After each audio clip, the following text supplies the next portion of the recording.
Halo Sobat Iden, Identitas Sepekan kembali lagi merangkum peristiwa-peristiwa yang terjadi di Universitas Hasanuddin dalam sepekan ini.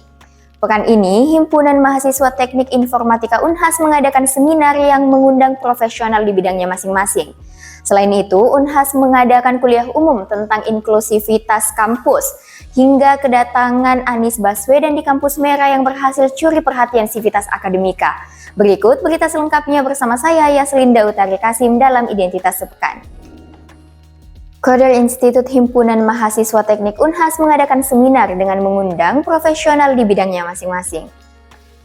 Pertama kita dulu akan sama-sama Lembaga ini mengundang alumni seperti senior software engineer Mobile Grab, pendiri whatslab.com, desainer grafis Vinku, dan pimpinan teknologi Octopus Indonesia.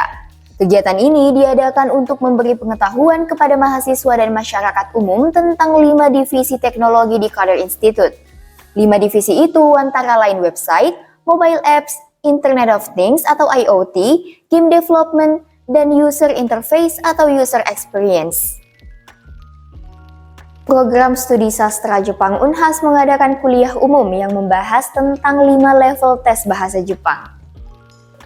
Kuliah umum ini menghadirkan dosen sastra Jepang Universitas Sumatera Utara Rani Arfianti SSMPhil untuk membawakan materi. Ia mengatakan Japanese Language Proficiency Test atau JLPT merupakan tes yang mengevaluasi dan mengesahkan kemahiran bahasa Jepang untuk non-penutur asli. Tes ini diselenggarakan bersama Japan Foundation dan Japan Educational Exchange and Service.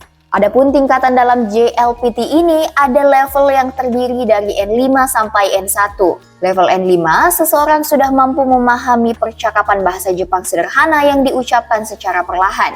Sementara itu, pada level N1, seseorang sudah mampu memahami bahasa Jepang secara komprehensif. Di level ini pula, seseorang sudah bisa memahami ucapan penutur asli dengan kecepatan alami. Dinas Pemuda dan Olahraga Kota Makassar bersama Meriel Institute melaksanakan Millennial Fest di Unhas Hotel and Convention.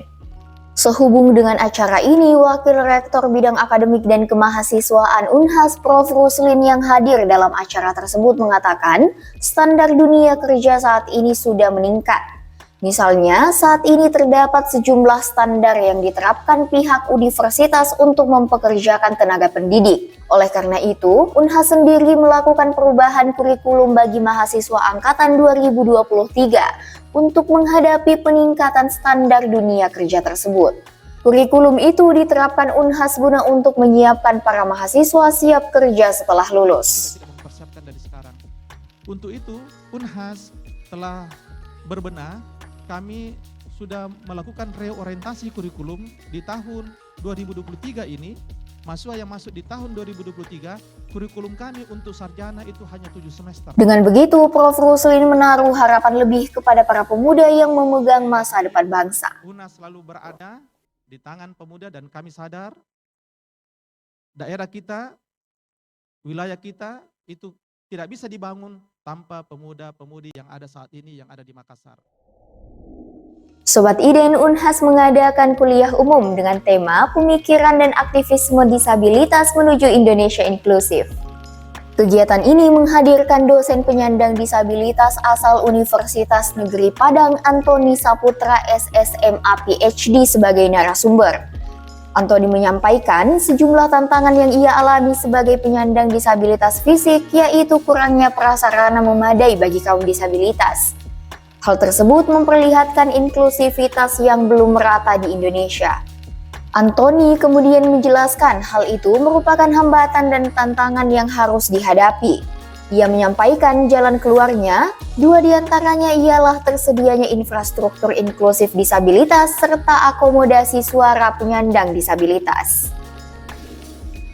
Bakal calon Presiden Koalisi Perubahan Anies Baswedan menyampaikan gagasannya pada Indonesian Leaders Talk yang diadakan Universitas Hasanuddin. Anies menyampaikan tentang pentingnya menjaga kehormatan bangsa Indonesia. Ia berpesan kehormatan bangsa harus dijaga dengan baik dan tidak boleh menjadi inferior di hadapan bangsa-bangsa lain. Layaknya pepatah Bugis Siri Inapace.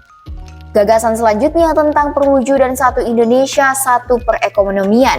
Mantan Gubernur DKI Jakarta itu menilai semua warga Indonesia harus merasakan kesejahteraan yang setara. Terkait pendidikan dan kesehatan, Anies menggambarkan keduanya harus dipandang sebagai investasi, bukan soal biaya. Menurutnya, dengan investasi kita akan menghitung berapa yang akan kembali di kemudian hari.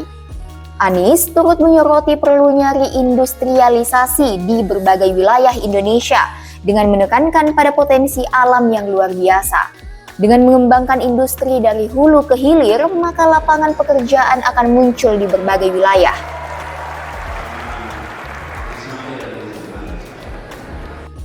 Sobat Iden, itulah tadi peristiwa-peristiwa yang terjadi di Universitas Hasanuddin dalam sepekan ini. Berita selengkapnya dapat kamu baca di website resmi identitasunhas.com. Terima kasih telah menonton dan sampai jumpa di pekan selanjutnya.